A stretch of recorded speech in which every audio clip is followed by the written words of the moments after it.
Good news on the injury front. Let's hear it from Shane Steichen. In the regards, Mooney's still in the protocol, but progressing well, and we'll see how it goes. What's left for him? Is it independent? Yeah. Okay. Yep, got past that. So Yeah. no one's ruled out? No one's ruled out right now. Hey Shane, just with the Beavers, as a coach, what do you like about them being able to, get it done late, like, when it matters most, and they can rise to the occasion? Yeah, no doubt. I thought it was awesome to find a way to win there. It shows just the grittiness, the toughness, the resilience that they're playing with right now. You can see they're all playing together. So it's exciting for them. It's exciting for the city. What was Tyler just feeling the toe after the game? Yeah. We got to manage his workload on Sunday though? We'll see. We'll see how it goes. With Latu, did you guys kind of go back and forth on whether or not he could have played last week? Or A little bit. I mean, it was just he was feeling it a little bit last week, so we wanted to get him, through that path last week, and then obviously this week, just monitor him this week. Hamstrings can be. Did you have to kind of tread lightly this week with him, or was he able to open it up? He was pretty good. I mean, like I said, we limited him during the week, but he felt good. Do you feel the need to emphasize division games differently? 100%. I think championships start in the division. All games are important, but division games go a little harder. And I think our team understands that, and especially going on the road in a hostile environment. We got to be all over it. Communication, in and out of the huddle, defensively, offensively, special teams. It's going to be a big game for us. What do you say from Cam Bordelini through the first two games? I know he started games last year, but taking on more of that leadership role this year. Yeah, I've seen a lot. I think he's grown as a player, as a person, going into his second year. I think the communication up front has been tremendous. Like I said, I go back, Tony does a great job with those guys in that meeting room and on the practice field, getting them ready for all the different looks. And I think he's done a great job taking on that role as the starting center. And we've got to continue that week to week. How do you think Tony has been able to help guys go from here to here? It seems like when you go draft anybody, bring somebody in. I think Tony does a great job of reaching every player. Obviously, he gets to learn the player first as a person, and knows what makes that player tick and whatnot, and then gets the most out of them and puts them in advantageous situations for them to be successful with all the stuff that goes on up front with the communication. All five of those guys, different looks you'll see up front. I think he does a great job explaining it. I think that's your job as a coach. You got to be a teacher first in that classroom. And I think he does a great job explaining it, clear and concise to those guys.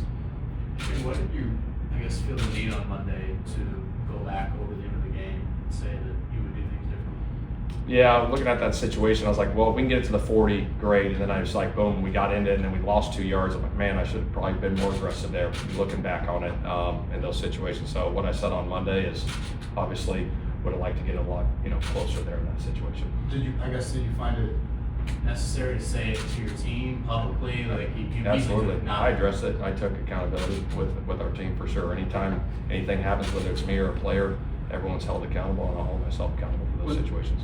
when Brian says end of game line, what he really means is like if you're trying to make a decision between kicker, like one of those pitch plays, right? Yeah, for sure. I think Spence has a huge leg, and he can make it from long distances. And that's the end of game line, some of those things, whatever it may be, 45, 40, whatever it is for any kicker.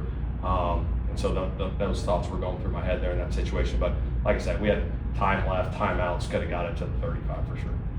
Hey, when you were looking at Daniel Jones, looking at tape of him with the Giants when you were deciding whether he could be the guy, what did you see in that tape that led you to believe that he could be this kind of guy? Watching his film, watching his tape, like I said, just doing the research on him, vetting everything. His tape throughout his career has been pretty darn good. Obviously, that 1 year was huge, and watching that tape, where they're one game away from the NFC Championship game, that he could play at a high level, and he's proven that. And then the ball placement, the accuracy, all those different things, and then the way he sees the game, and then getting him in the building, the conversations that we've had, myself, with the staff, the players, very smart, and he sees it the right way, and he's making good decisions. So it's been really good. He fit. Yeah, he definitely fit. Yeah. That piece of the way he sees the game and kind of what you guys have said about he's always looking for different answers to possibilities and stuff like that. I know you asked around, but you can't necessarily know that until you get him in the building. When do you remember this is a guy who's wired to kind of discuss football away? I don't know, probably within the first couple of days he was here.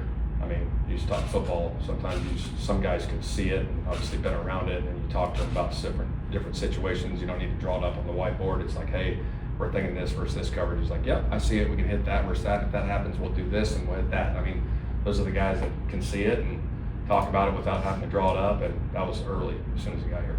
How much do you think pre-snap motion has helped him? I think it's big. I mean, pre-snap motion in this league, whether it's just motion into motion, if you're running a base play and you want a motion, it just creates some confusion on defense sometimes. They got to communicate, and we're running a staple play. I think that's good in those situations. Bocce in practice. Yeah.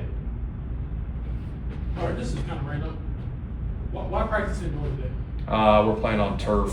They got the same turf we got, so I want to get those guys, get their cleats ready and ready to go. Interesting hearing Steichen talk about Daniel Jones, and it's more and more interesting every week because he gets more and more specific about the process of evaluating Daniel Jones all the way back to when Daniel Jones came out in the draft. I think it's interesting. I think, like we said in the Shane Steichen media availability, he just fits. And we didn't know it because we don't see it. We just saw what happened with the Giants. Now we're seeing what happens here in Indianapolis, and with protection and with weapons, Daniel Jones is a really, really good game managing quarterback, and that is not an insult.